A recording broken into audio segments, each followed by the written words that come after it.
On today's episode of the Locked On Knicks podcast, is Jason Kidd still in play? And what did we learn this postseason about the New York Knicks? That next.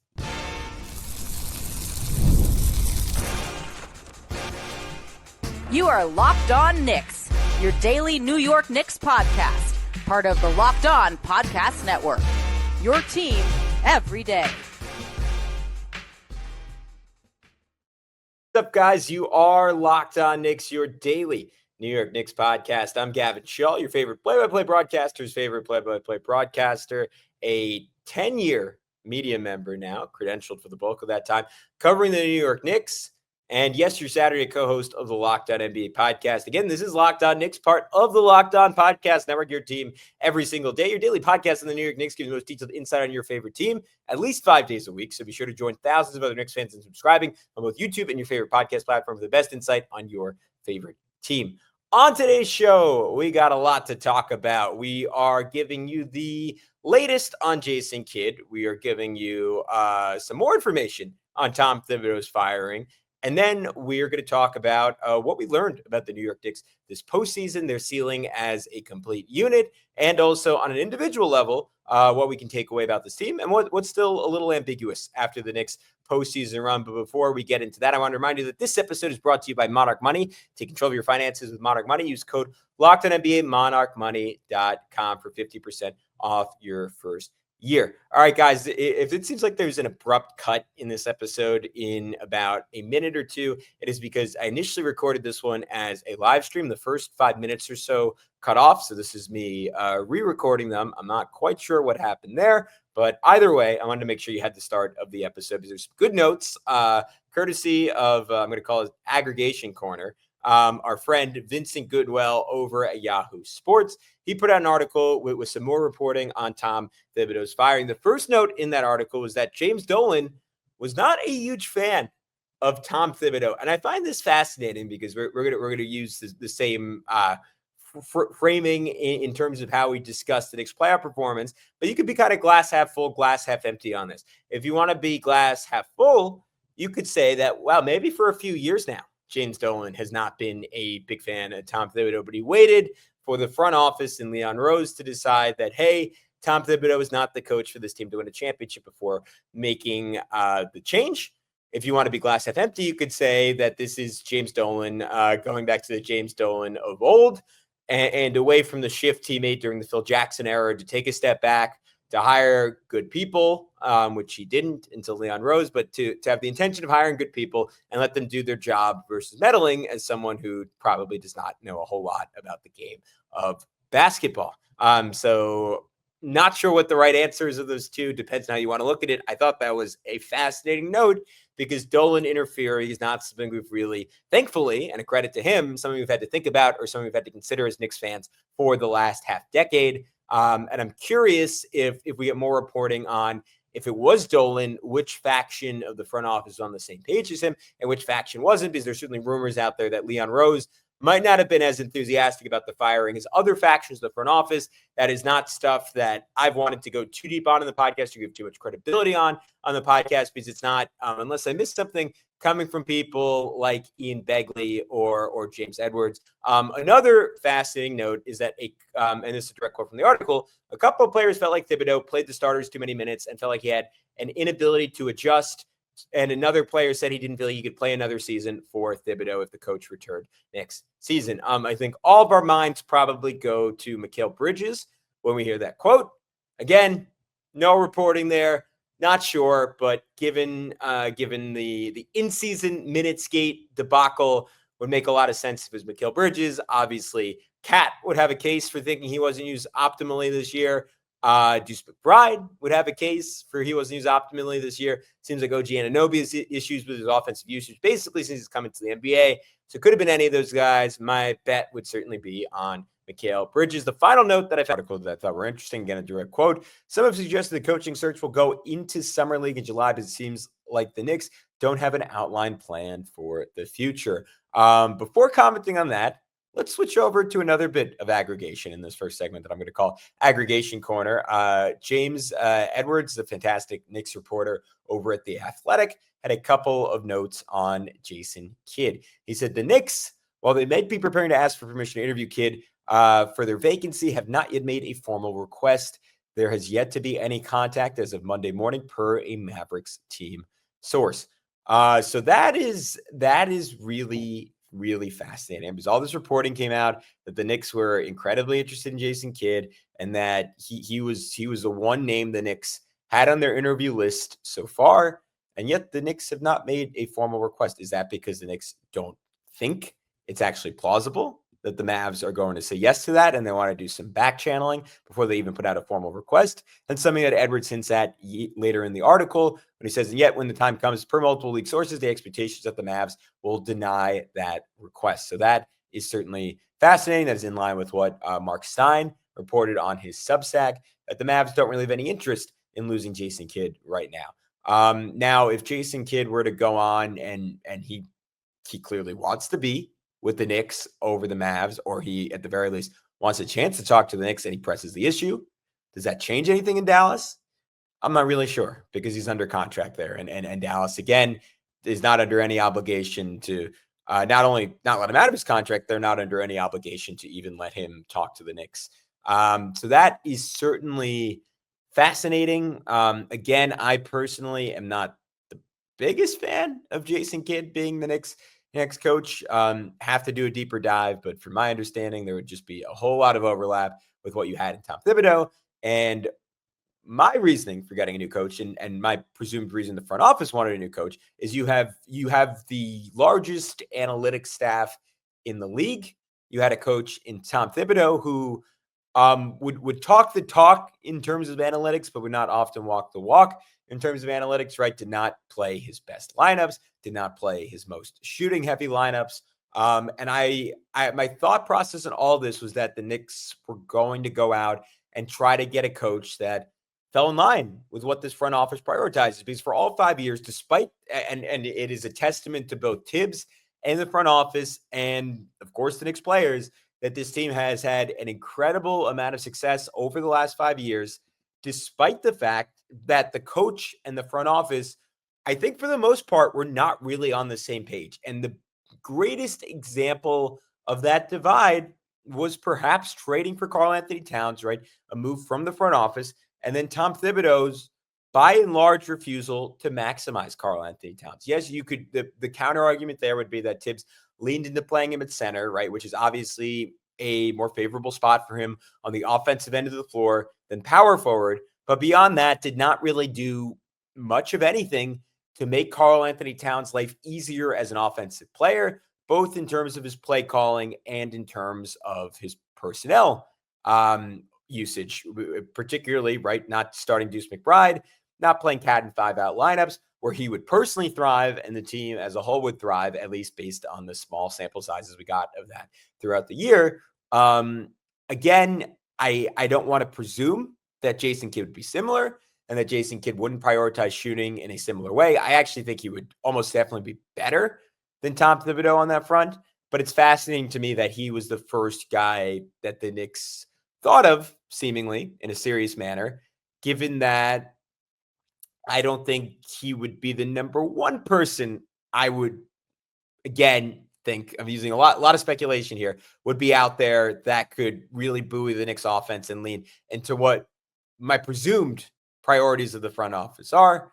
Again, it's also possible there are multiple factions in the front office, and some people in the front office want to lean into shooting. And it's very plausible Leon Rose is like, honestly, I kind of like how Tom Thibodeau played. I just don't really think the players were very happy with him at this point. It was close to becoming untenable on that front, so we had to let him go.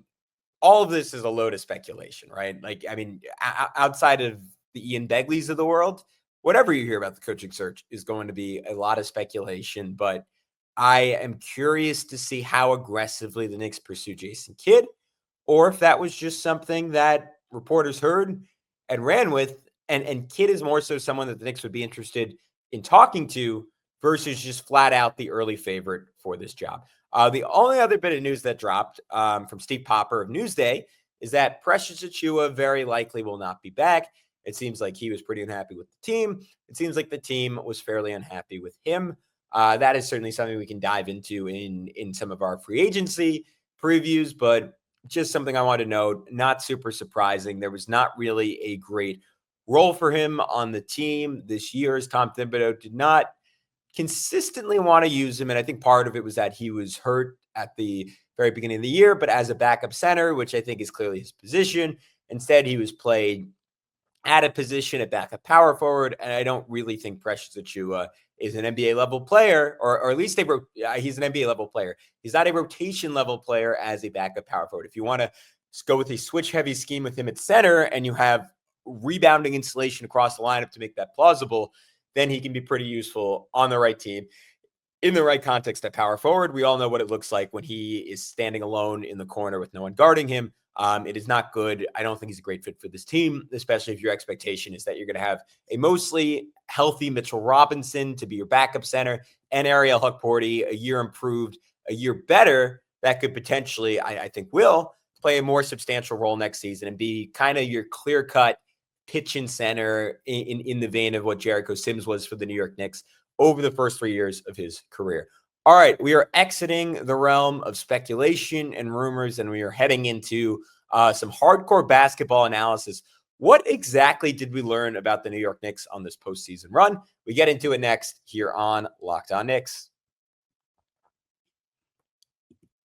But before we do that, I want to tell you about our friends over at Monarch Money. Ever check your bank account and wonder, hey, where did all my money go? Between dining out, online shopping, and entertainment, it's incredibly easy to lose track. That's where Monarch Money comes in, your personal CFO, giving you full visibility and control over your finances. Monarch Money isn't just a budgeting app. It's a complete financial command center. You can track all your accounts, investments, and spending in one place. So you stop just managing your money and you start building wealth. There's a lot of features I really enjoy. They offer surprising insights. When I started using Monarch, I realized just how much I was spending on food delivery. The answer, too much. So now I budget smarter and I save more. They also offer all-in-one convenience. Instead of juggling multiple apps, you can use Monarch to check your finances, track spending, even plan out long-term goals. They offer easy collaboration. When you're managing your money with your partner, you want it to be as smooth as possible. And with Monarch Money, you can track shared and personal accounts, you can set goals, and you can stay on the same page without all the stress, taking away stress from something that is inherently incredibly stressful. So take control of your finances with Monarch Money. Use code LOCKEDONNBA at monarchmoney.com for 50% off your first year. That's monarchmoney.com, code LOCKEDONNBA for half off your first year. All right, what up, guys? We are back. It is Locked On Knicks, early Monday afternoon. Sorry for the late start today. Appreciate you guys all tuning in for this live stream. Everyone tuning in after it's live, welcome to you too. So I wanted to have, after we got the news and the rumors out of the way, a little off-season primer where we got into what we learned a little bit about the New York Knicks this postseason, how that should shape the Knicks coaching search, how that should shape their free agency cycle, how it should shape how you're thinking about this team going forward. Because I remember last year we had the Julius Randle injury, and it was tragic, first of all, on a personal level for Julius, because he was in the midst of a great season. He was in the midst of his best season as a Knick. I thought for the first time ever in 3 runs, we were going to have a healthy Julius Randle in the postseason. And it's something we ultimately, outside of 2020, it's something we never got to see we never got to see, period, outside of 2020. We never got to see with Jalen Brunson at all. And I thought the Knicks could have won a championship last year. And I think some of the lineup data from that 1 month of healthy ball we got, how this year's team looked, even without the defensive insulation that last year's team had, proved that out. And beyond the fact that it sucked for Julius, it sucked for the Knicks winning a championship, it was horrible for the Knicks in terms of intel gathering, right? If Julius had come out healthy in last year's postseason and played how he played for the Minnesota Timberwolves, maybe this summer it goes completely differently. The Knicks bring in a stopgap at center. They never trade for Karl-Anthony Towns, and they try to more or less run back last season's group. Would that have been a mistake? Would that have been the correct decision?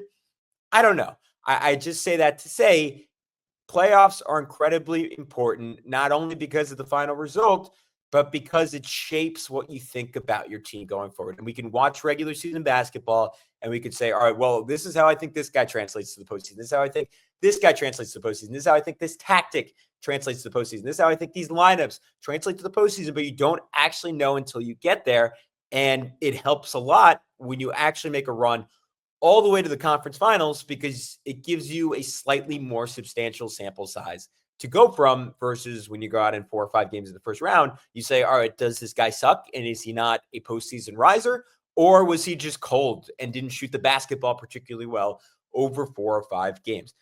That being said, it's still a fool's errand to assume too much from one postseason, but I do think you can learn a little bit, particularly when those results are backed by previous postseasons. So without further ado, let's get into it. As a team, the Knicks finish the playoffs. If you listen to Zach Lowe's podcast, you already know this stat. It is incredible. With an exact scoring differential of 0, not like 0 per 100 possessions, or it's actually 0.2. It was actually 0. They scored 1,972 points. They gave up 1,972 points.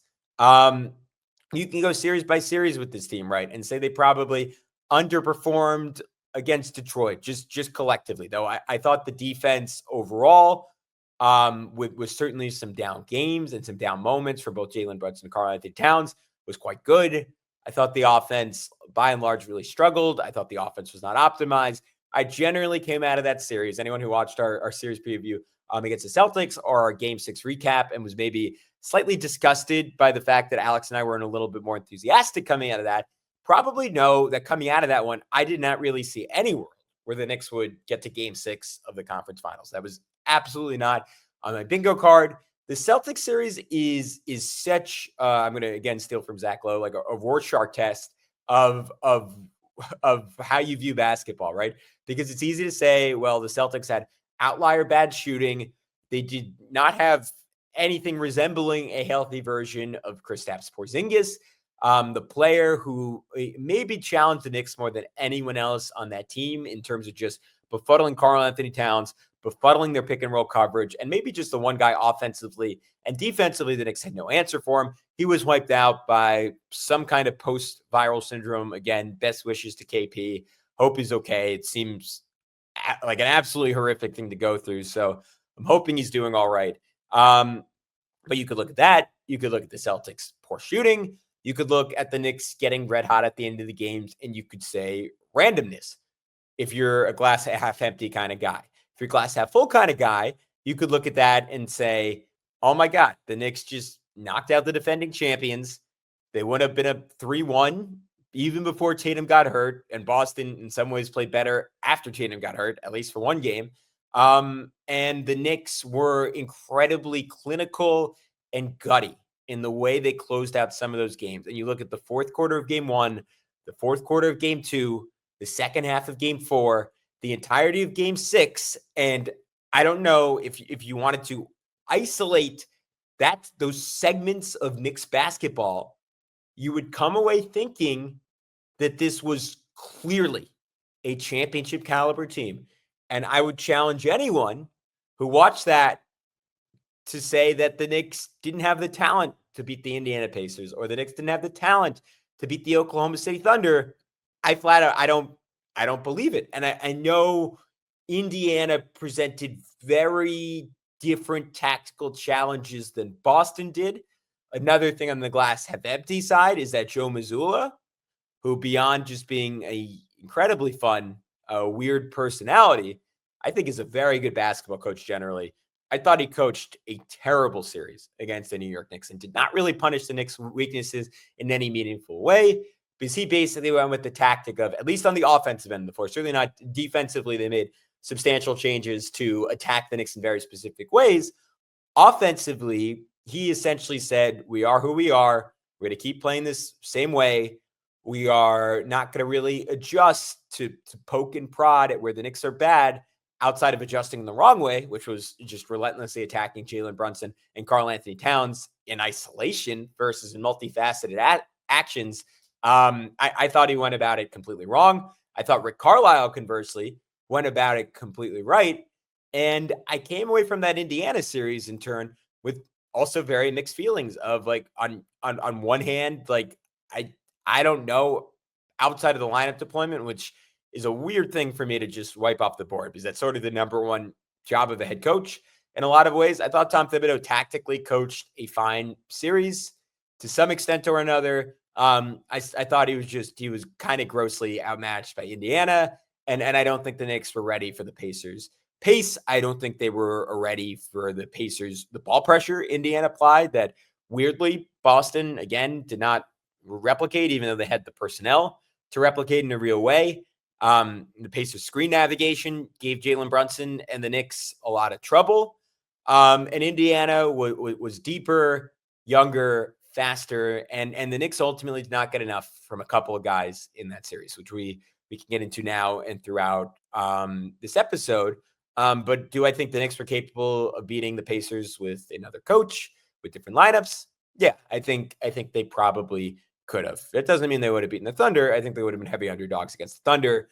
I say all that to say, I think we learned in terms of what was real, and I'm going to split this up into what was real and what wasn't real, that the Knicks were good enough to win a championship this year, or at least had the talent to win a championship this year. I don't actually think this team, this specific iteration of the team under Tom Thibodeau, was good enough to win a title because they were incredibly inconsistent, incredibly sloppy on both ends of the floor. Their defensive communication, their ability to consistently and clinically prod at the weak points of their opponent and to recognize what the right matchup is and go at it again and again and again. Something that I think defines the best coaches in the league and the best offenses in the league. And the Knicks were not able to do that. A big part of that, as we said so many times in the show, was having Josh Hart on the floor and basically playing 4-on-5 offensively for long stretches of the series against the Indiana Pacers. But a more optimized version of the Knicks that played the best lineups and that played 5-out basketball and defensively was maybe a little bit more sophisticated in their tactics and had practiced stuff like pre-switching during the regular season, had practiced stuff like, I don't know, like a zone defense that could maybe allow you to hide a Jalen Brunson and hide a Karl Anthony Towns to some extent, a team that had leaned in to Landry Shamet or DeLon Wright, perhaps against the Celtics, even more reasonably against the Detroit Pistons, and had been a little bit more prepared to play multiple styles of basketball with multiple lineups than a team that insisted on playing one way with one group the entire season, despite having the 3 seed wrapped up with, or seemingly close to wrapped up with about 20 games to go in the regular season. I think that version of the team could have beaten the Indiana Pacers. The version of the Knicks we actually got ultimately was not capable of doing that. What did we learn on an individual level? We're going to get into that to wrap up this edition of the Locked On Knicks podcast in just a sec. But first, I want to tell you about our friends over at DoorDash. NBA fans, you know what time it is. Playoff season means big performances and even bigger rewards. DoorDash is bringing the heat with a slam dunk deal for Dash Pass members during the 2025 NBA playoffs. It's called They Swoosh. You score anytime a player drops 50 or more in a playoff game. Dash Pass members score a free 3-piece crispy tenders combo from Wingstop the very next day. Just place an order of $20 or more. Use the code Wingstop50 at checkout, and that combo is yours. Crispy, delicious, and totally free. Offer valid noon to midnight. The day after the game, terms do apply. I want to ask you guys tuning in, what's your go-to move after an epic game? Are you ordering wings and reliving the highlights? Imagine being rewarded with free food just because someone went off for 50. I think there's a pretty decent chance we get it from Shai Gilgeous-Alexander before this series against the Pacers is over. Call it gut instinct. I think he is due for one of those like Giannis-esque all-time finals performances. So here's the play. Sign up for Dash Pass to unlock this and more exclusive deals all season long. When any player scores 50 or more in a playoff game, Dash Pass members can grab a free 3-piece crispy tenders combo for Wingstop the very next day with a $20 order or more and code Wingstop50. That's Dash Pass, your door to more savings, more flavor, and more ways to win. Terms apply. All right, what's up, guys? We are back here on Locked On Knicks. We broke down the latest on the coaching search. We broke down kind of from a macro perspective what we learned about how good this team was this postseason. I want to get into some of the individual stuff, and we are not going to go, because we have about 10 minutes left in this episode, super deep on any of these guys. This is more so a preface for our player reviews from the playoffs, which Alex and I are going to start getting into throughout this week, interspersed, of course, with coach updates, and we're going to try to get you some stuff on some second round prospects that could potentially be interesting for the New York Knicks in the NBA draft that is somehow only a couple weeks away. Man, time flies when you're having fun and when your team actually makes it to the conference final. So what do we learn on an individual level about the New York Knicks? I think the first guy I come away from this playoffs with very strong feelings about is Mitchell Robinson. And it is that Mitchell Robinson is a playoff riser on a permanent basis amongst guys who have played at least 200 minutes in an individual postseason run. I felt like that was a fair number, right? Something like 10 games, something like 20 minutes per game. Mitchell Robinson had the fourth best performance in terms of offensive rebounding, or I should say tied for the fourth best performance on a permanent basis in playoff history. He was about one or two offensive rebounds away from that being number one. He's behind Jeff Foster. Shout out to my early 2000s Pacers heads. They know who I'm talking about. In 2004 and 2005, Kevon Looney in 2023, and Larry Smith. It sounds like a creative player in 1987. He was on the Golden State Warriors. Fourth and fifth place is Mitchell Robinson. In the only two playoff runs of his career where he's been healthy, he has two of the five best offensive rebounding rates in playoff history. I borderline think it would be fair to say that this version of Mitchell Robinson is the greatest offensive rebounder in NBA playoff history. Maybe there's a counter argument. Maybe before these stats were kept, it would have been Moses Malone, it would have been Bill Russell, it would have been Wilt Chamberlain. But in the modern post-merger NBA, Mitchell Robinson is at the top or right in the conversation for the top of that list. And that even under a coach that isn't Tom Thibodeau, that doesn't prioritize that to the same extent, that is an incredibly valuable skill. You combine that with what he did defensively this postseason, which I thought was brilliant. His rim protection, his switchability, perhaps most importantly, his drop coverage in guarding opposition screen game, where he made Mikal Bridges look like a completely different guy in screen navigation, and him and OG Anunoby formed, I would say, the best defensive screen duo in the NBA. Maybe there are stats out there that support that being Lou Dortz and Isaiah Hartenstein or Chet Holmgren, but the numbers I saw about halfway through this postseason were suggestive of the idea that it was Mitchell Robinson and OG Anunoby. Mitch is a bona fide playoff riser. There were stretches of games where he was clearly the best player on the court. All that for someone that Knicks fans and analysts, for that matter, did not seriously consider as part of the Knicks' potential playoff rotation or a key piece for their future. All of a sudden, looks like he could be a pretty key piece of their future. I don't know if he's going to start next year. I personally would not want that to be the direction the Knicks go. I'm not even sure they're not going to trade him this offseason or before the deadline, given his injury history, and that this might be the highest his value ever is. All I'm going to say is, like, I think the Knicks have confirmation that the guy's a difference maker in the playoffs. I think the same thing can be said about OG Anunoby defensively. When we had those conversations, which we're going to get into in just a sec, about Jalen Brunson as a playoff riser and one of the elite playoff guys in the NBA, bar none, on the offensive side of the floor, I think we have to have those same conversations about OG Anunoby defensively. He was 87th percentile in block percentage, 83rd percentile in steal rate. Even more than that, I think it is a list of about 4 or 5 guys who can provide the on-ball and off-ball value of OG Anunoby. We saw in the first 2 rounds of the playoffs, he was guarding Cade Cunningham, and then in the second round, guarding Jason Tatum, blowing up screens, sticking with those guys off the ball. He kept Cade from any semblance of efficiency. I thought Tatum, obviously in game 4 when he got hurt, was incredible. Even the games where Tatum starred, I don't really think that was on OG Anunoby. I thought he did a fantastic job holding up one-on-one in those matchups, and yet somehow he was perhaps even better off the ball, blowing up plays, pushing off of steals for dunks. His ability, which we saw more in the Pacers series where he was largely off the ball, which I'll get into in a sec, I think was probably I'll get to when we get to it. But where he was largely off the ball against the Pacers, his ability to rotate as a low man, which is something we saw against the Sixers in the first round last year, is just incredible.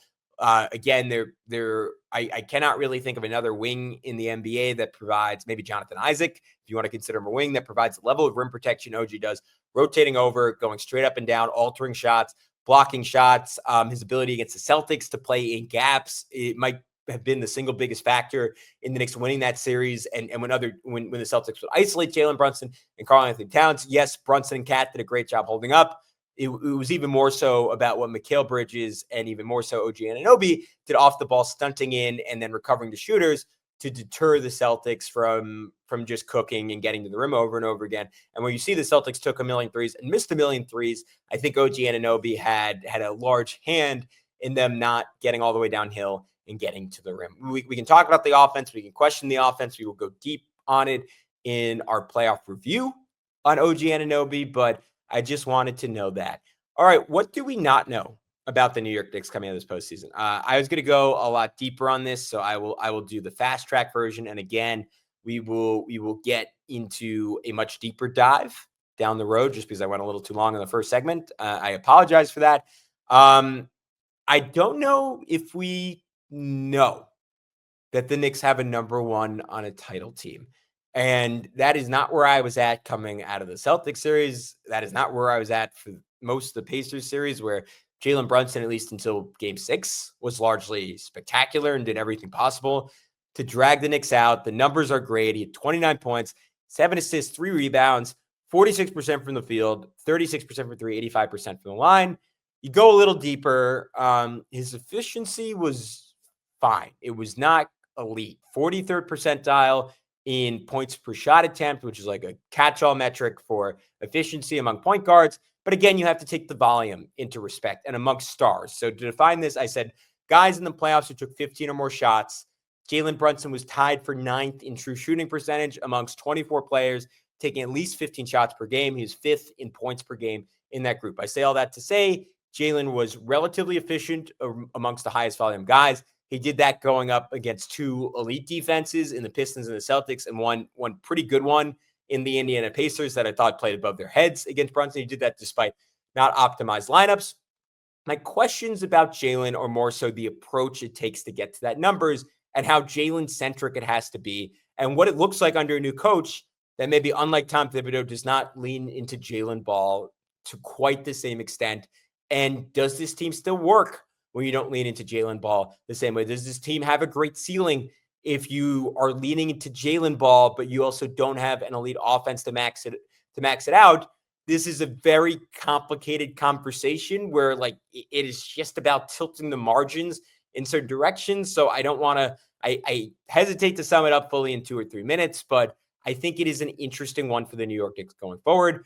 None of this to say Jalen Brunson isn't a killer. Again, the list of true number ones on a title team are generally about 4 or 5 players in the NBA at once. I think Jalen is right on that border right now. And it is, again, I'm talking about his offense. It is more about his defense instead of his offense. And in turn, how incredibly good his offense has to be to offset that defense. Real quick, the other 2 things I want to note are Mikal Bridges. Can he give you a little bit more? The shot profile was horrendous in the playoffs. 26th percentile in rim volume, 26th percentile in 3-point volume, 26th percentile or 22nd percentile in free throw rate, 100th percentile in mid-range volume. So the 3 most valuable shots in the game: layups, threes, free throws. He was terrible at getting to those shots, and he was mediocre in his efficiency on those shots. He was 100th percentile mid-range volume, which is incredibly useful at times, right? Like against the Celtics, he kind of iced both those games. When he got hot, it is just not a sustainable way to get playoff offense, and it is why Mikal Bridges was so incredibly inconsistent from game to game. And I think one of the biggest things holding the Knicks back from winning a championship, even with all the limitations that Tom Thibodeau placed on them, was Mikal Bridges not being consistent enough on offense and defensively just not being the guy you needed on the ball. I thought he was great the first 2 rounds when he was used mostly off the ball, but when you put him on a true point guard, not a Cade Cunningham, who's a little bit less shifty and a little bit easier for someone like Mikal to guard relative to Tyrese Halliburton. I don't know if I should stick with that shifty comment, but it was just an easier matchup for Mikal Bridges against the Celtics. He was pretty much always off the ball. He was never guarding the guy bringing the ball up. He was a much better defender in that role. On the ball, navigating screens, it did not look good all season. It looked terrible with Cat in that Pacers series for the most part. The other two things, can Brunson and Cat be a viable defensive pairing on a title team? Is Josh Hart a long-term piece on this team? Stuff we're going to get into way more over the course of this offseason. But until then, guys, this has been Locked On Knicks. We'll talk to you very, very soon throughout the week, diving deeper on some of these topics and a whole lot more.